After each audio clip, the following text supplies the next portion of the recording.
Salut les kiki, comment vous allez? Aujourd'hui, Terence Hill, Next Step.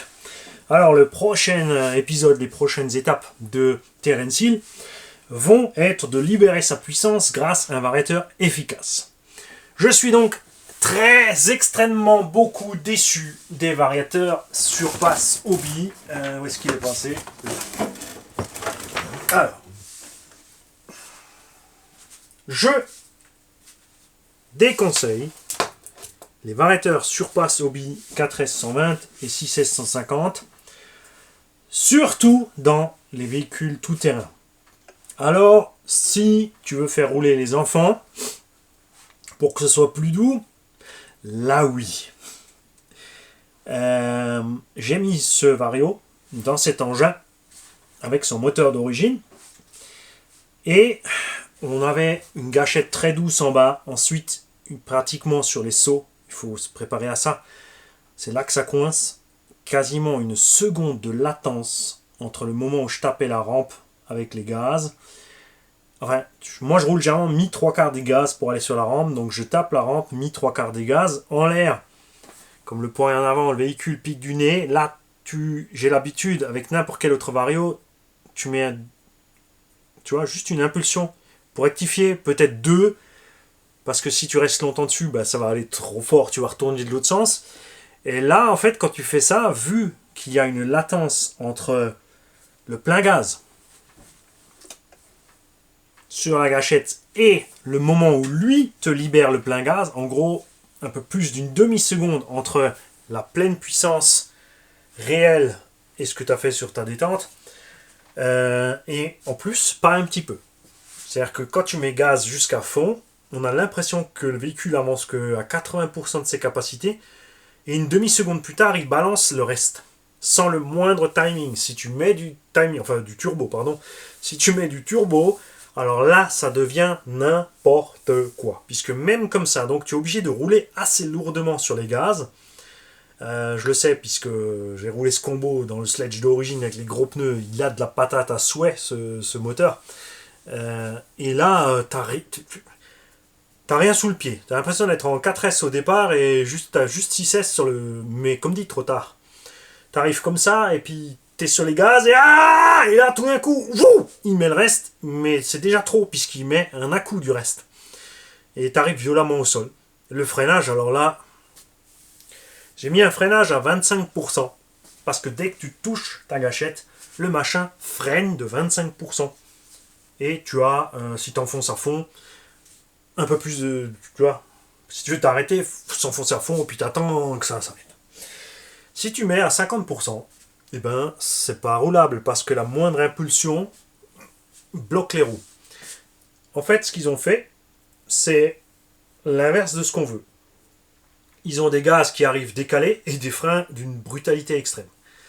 Alors que normalement, tu veux que les gaz arrivent normal, de 0 à 100%, 0 à 100%, hors courbe, hein, et que ton freinage, un peu, beaucoup, vraiment, est stoppé. Tu vois? Et là, tu n'as pas tout ça. Tu touches ta gâchette, ça freine à 50%. Si tu t'enfonces à fond, même à 50%, ça part en cahuète. Donc le freinage est très brutal, vraiment. Donc, et je comprends pas que des boutiques françaises puissent te vendre ça sans te prévenir. Tu vois? C'est pour ça, il y en a qui ont râlé, ils disent ouais, pourquoi Action Modisme il a besoin de manière ses garages pour tester le matos, pour éviter ce genre de couilles. Il les avait en mire et il m'a écrit, il m'a dit qu'est-ce que tu penses de ces varios? Je dis écoute, on a une espèce de latence, on a un freinage bizarre, écoute, j'en commande un, je te dis quand il est arrivé et je te teste ça et je te le dis. Donc immédiatement, il a su que je vais attendre et je vais peut-être pas le prendre et je confirme donc non. Parce que lui, il est comme moi, s'il te vend ça, ça va l'énerver lui-même. Tu vois, et c'est pas le seul. Hein. Heureusement, on a plein de boutiques comme ça. Donc je comprends pas ceux qui te vendent ça sans rien te dire. Là où ça peut être jouable, c'est dans une pistarde. Peut-être. C'est ce qu'on va tester. On va tester ça dans un engin qui décolle moins. Parce que gérer les gaz en l'air avec ça, c'est de la merde. Le freinage hyper brutal, c'est hyper chiant aussi. Sur la pistarde, effectivement, de toute façon, tu mets un freinage moins fort, donc là, c'est pas grave, on va pouvoir mettre pied dedans, ralentir, tourner, ça, peut-être, ça va le faire.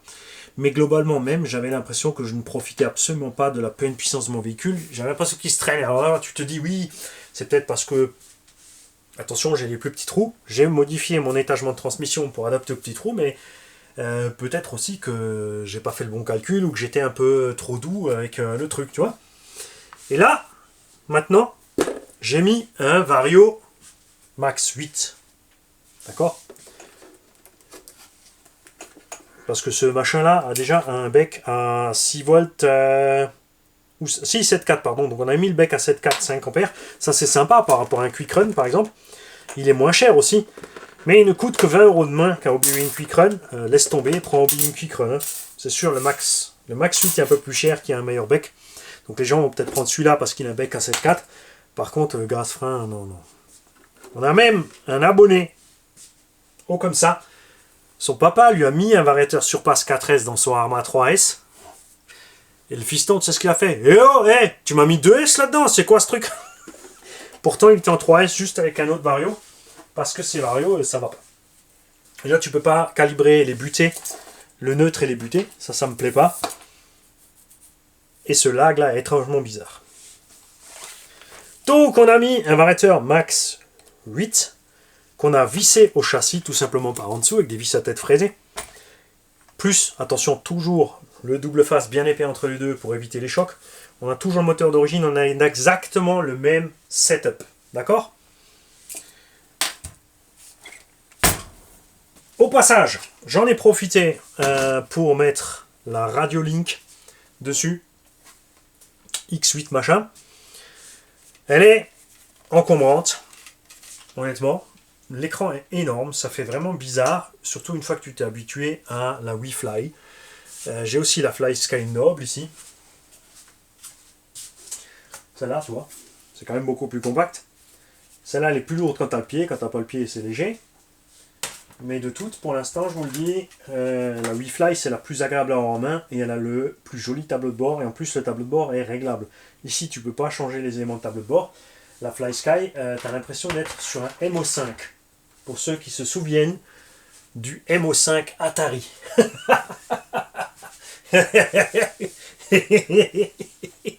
Et sérieusement, quand j'avais oublié ce petit détail, quand j'ai vu en route, j'ai vu le tableau de bord, je fais waouh!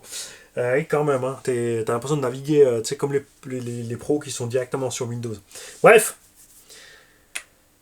je vais te mettre ça en route et tu vas comprendre ta douleur. Restez dessus. Pour binder un récepteur sur la Radiolink, c'est facile. Tu choisis un modèle, tu lui mets un nom si tu veux ou pas. Sur le récepteur Radiolink, il y a un petit bouton. Tu restes dessus. Donc les fans de Futaba sauront immédiatement quoi faire puisque c'est le même système que Futaba. Et hop, c'est programmé. Tu règles tes butées comme d'habitude. Direction gaz, tout ça. Trim. Là, on avait le bec à 7,4. On avait une direction sympa. Mais là, il y a un truc bizarre, c'est que elle est infiniment plus brutale avec le Max 8 qu'avec ça. Donc la question est-ce qu'il arrive vraiment à sortir le jus indiqué ou est-ce qu'il galère à sortir le jus? Comme un Vario un peu trop faible avec un moteur, c'est qu'il ne peut pas, il chauffe et après il n'arrive plus. La direction est beaucoup plus brutale et maintenant tu vas voir la suite. Alors oui, tu t'inquiète pas.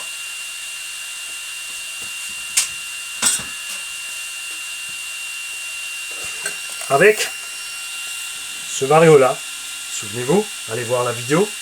Peut-être que RC en PLS ou la fripouille m'ont mis le lien. Mes deux petits admins s'il vous plaît. T'arrives à fond, comme dit, tu as le temps de compter. Vraiment, franchement. T'arrives à fond, au moment où tu arrives à fond, tu fais 331 et tu as le reste qui arrive. 331, c'est en gros une seconde. Et là, tu as le reste qui arrive sans mode turbo. Quand tu as le mode turbo, si tu mets 10 ou 20 degrés, au moment où ça fait ça, tu pars en carouette. Hein. Le cul du véhicule part en carouette parce que ça vient d'un coup.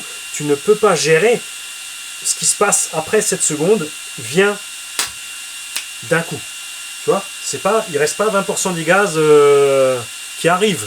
Non, c'est t'es à 80%, boum, t'es à 100.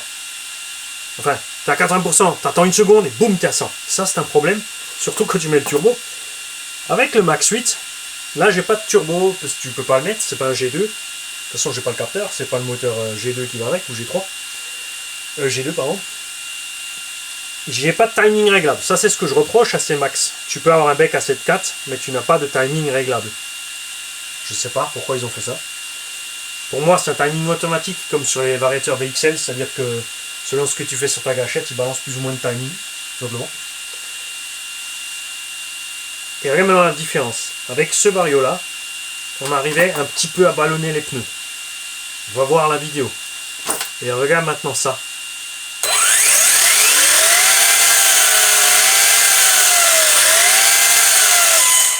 Tu vois? Et t'as un frein. Tu vois?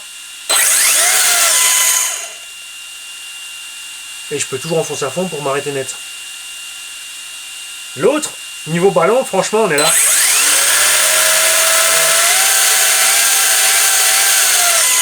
Et t'as vu, tu peux jouer direct. Gaz à fond, à fond, à fond, à fond, à fond. Et l'autre, il se passe rien à fond. Il se passe rien à fond. Et si toi, tu fais ça avec ta gâchette, il n'a même pas le temps d'aller dans la phase à fond. Un lag complètement débile.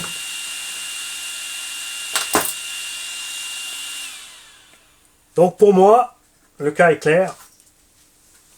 Si tu mets ça sur un véhicule débutant, ça par exemple pour Gigi, parce qu'elle, elle aime pas que les gaz soient brutales, ça ira bien. Pour le cornichon, pour pas qu'il massacre le matos le temps qu'il s'habitue à nouveau, parce que là, il fait plus de RC, il est occupé à autre chose. Là, on sent que ça démange quand même, nous, un petit peu. Tu vois, c'est les jeunes, ils veulent frimer, être sur des vidéos YouTube. On va peut-être l'embarquer là-dedans, hein? Qu'est-ce que vous en dites? Sinon, pour tous les autres, ce vario... poubelle. Voilà. Je te le dis. Attention, hein, je te le filerai avec un véhicule tombola. Évidemment. Hein, on l'a acheté avec la carte de prog. Donc on a quand même mis, avec la carte de prog, on a quand même dépensé 70-80 euros, hein, mine de rien. Fallait qu'on teste pour voir cette affaire. Clairement pas cool. Avant qu'ils partent avec un véhicule tombola, comme dit, on va peut-être le mettre sur le... Je me suis dit, on va mettre ça sur le SC8, mais il y a quelqu'un qui le veut, puisque moi je vais garder mon Apache. Est-ce que je vais mettre dans le Apache pour voir? Non, je suis bien avec mon Apache comme ça. Donc en fait, j'ai pas de véhicule où je peux l'utiliser. J'ai pas envie de le mettre dans un des engins. Donc c'est réglé. Il va aller sur le Crichton Tombola. Allez, bim, adios, à dégager. Et laisse-moi tranquille.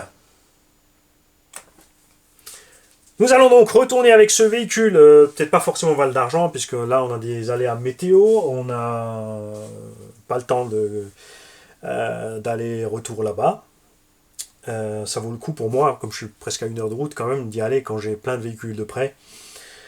Pas juste pour faire un essai, donc on fera l'essai, je pense, au petit périscolaire, tranquille. Il est sale, donc c'est bon, même s'il pleut, je peux y aller.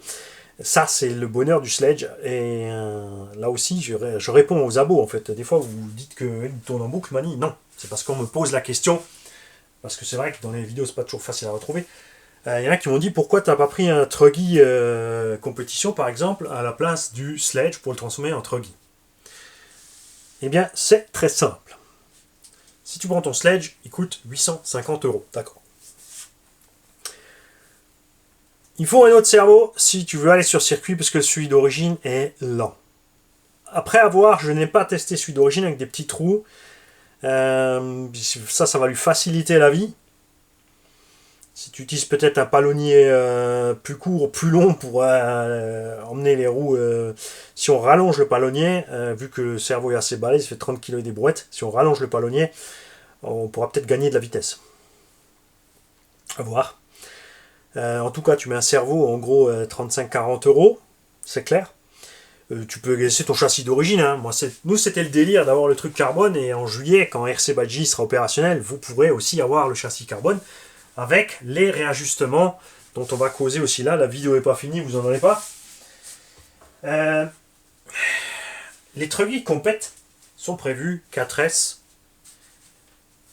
avec leur petit combo à leur sauce. À un moment donné, c'était parti dans les délires de 68. Ils sont enfin revenus au 74 parce que les compétiteurs en avaient marre de surchauffer à gogo les moteurs.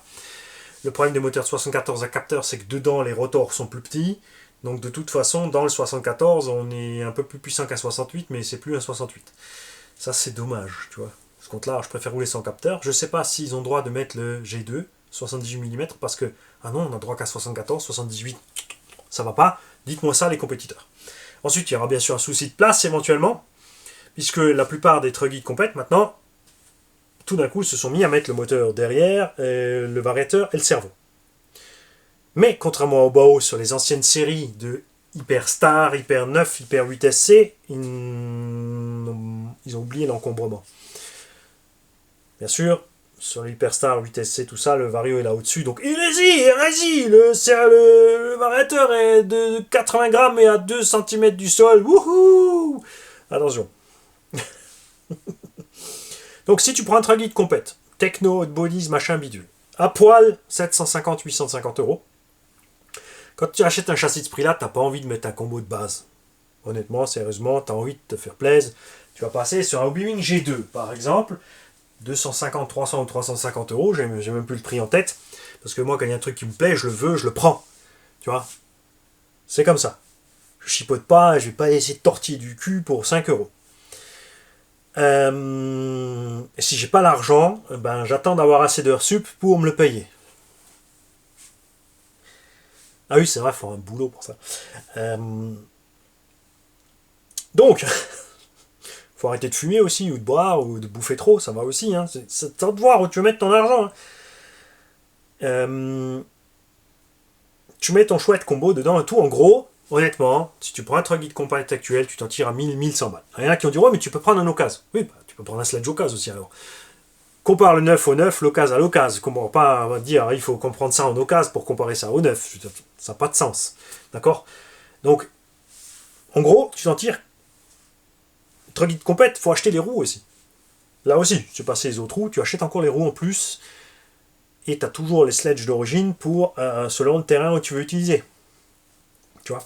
Donc si j'ai pris le sledge, c'est parce que gros roulement, grosse dent de diff, on est tranquille en entretien. Ça, c'est ce qui me plaît là-dessus. Puisque j'ai testé plein de truck guides de compète, dès que tu mets des roues à crampons et du 6S, et ben, alors ils te disent, ouais, il suffit de caler, il suffit de chimer autrement les diffs. Mon gars, si tu dois mettre 2-3 rondelles de chime pour te retrouver qu'un jeu tellement minime que presque ça siffle à l'arrêt, pour que surtout pas que ça saute quand il y a un choc après, c'est chiant. C'est chiant, parce que c'est le problème des mini-dents. Tu peux le rendre comme tu veux. Toi, c'est le plastique, il y a du mouvement à l'intérieur, tes roulements du jeu. Donc, il faut chimer presque serré. Et au bout d'un certain moment, tu as quand même le problème, parce que quand tu chimes serré, ça chauffe plus vite. Donc tu as des mini-dents, des mini-machins, le moindre choc de trop, la moindre déformation de cellules ou n'importe quoi, tu as les dents qui craquent. Tous ceux qui roulent Coralie et Arma savent de quoi je parle. Alors oui, ces deux-là n'ont pas du plastique niveau engin de compète, c'est certain, c'est vrai. C'est sûr que Techno RC a un meilleur plastique. Mais j'avais un ET48, j'avais le Hot Bodies, j'avais le Timasso dans les mains, tous les derniers, même le X-Ray, j'avais tous les derniers truck guides compète en main. Ils sont prévus pour le circuit en 4S.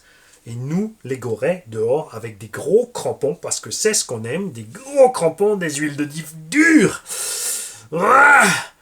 Et ben ça pose problème. Alors sur le techno, il y a les fans techno qui disent ouais, tu peux mettre la barre M2C, les deux tourelles M2C, le truc, et après quoi, ton techno fait 5 kg comme celui-là. Donc j'ai préféré prendre tout de suite celui-là. Accessoirement aussi, ce que vous oubliez les fans de Techno X-Ray et autres, c'est que si j'ai un Techno X-Ray ou machin, ou ST Pro, si j'ai pas envie de le massacrer, je n'ai juste pas envie de le massacrer.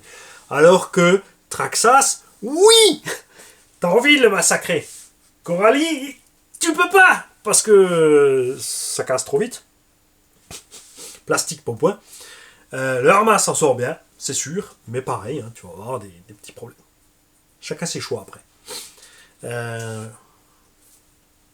J'ai quand même toujours un Arma dans mon arsenal, détendez-vous, il y a toujours du Arma, du Traxxas, du...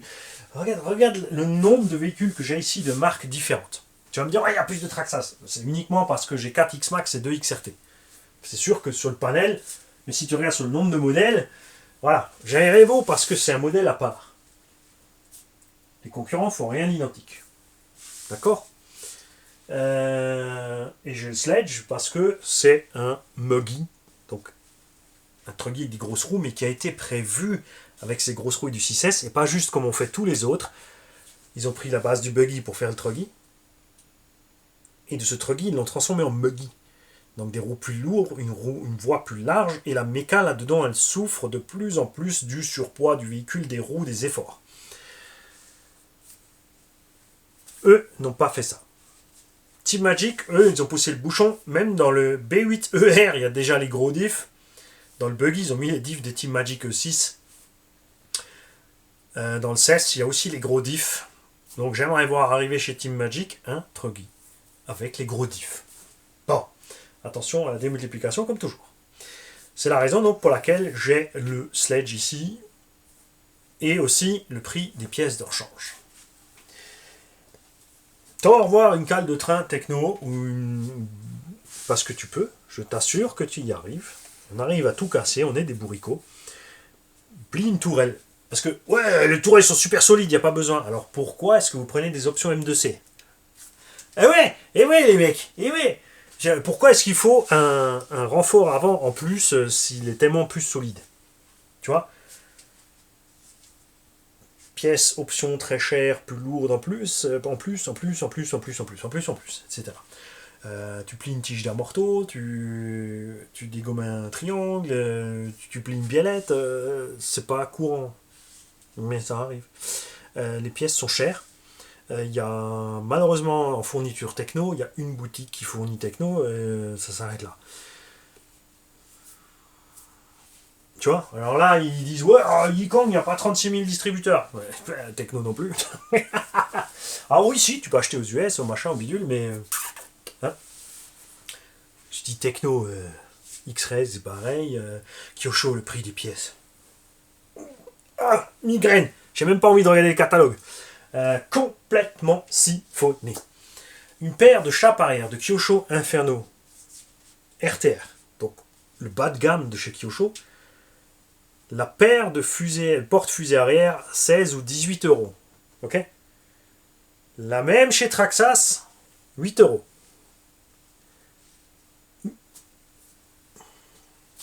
Et Traxxas distribué facilement partout. Moi, ce que j'ai envie de voir, c'est Yikong distribué partout.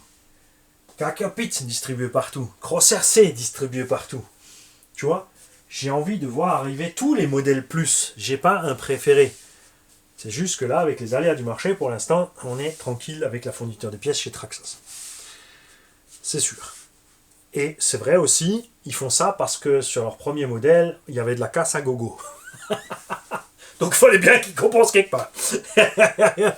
Arma a été lancé dans ce créneau aussi, mais depuis Horizon Hobby, qui ont mis les mains dans le tulle jusqu'à la glotte de Arma, eh ben, le prix des pièces Arma est parti dans un délire apocalyptique. Je suis désolé, mais non. Vu la qualité des plastiques Arma, aussi les triangles XB, ils sont solides et les V5. Bah ouais, c'est normal avec ça de plastique.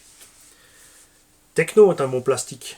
X-Ray, Losi, Timasso, Traxxas. Regarde la taille de ses bras, ils sont tout petits.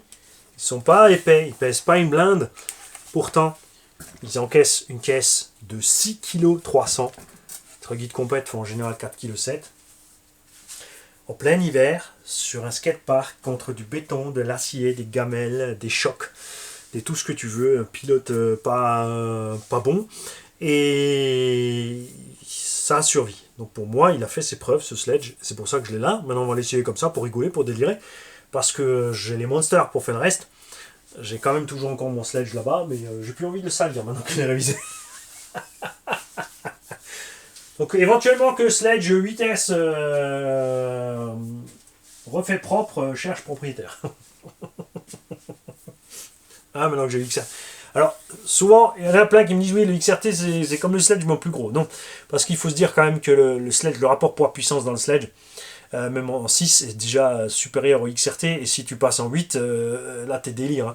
C'est sûr, le XRT, alors tu vas me dire tu passes en 12, mais gros vario lourd, machin, enfin, le rapport entre la solidité de la structure du sledge et le XRT a quand même rien à voir. Le sledge est plus solide, et s'il était aussi gros que le XRT avec le même matos, il ferait plus que 11 kg.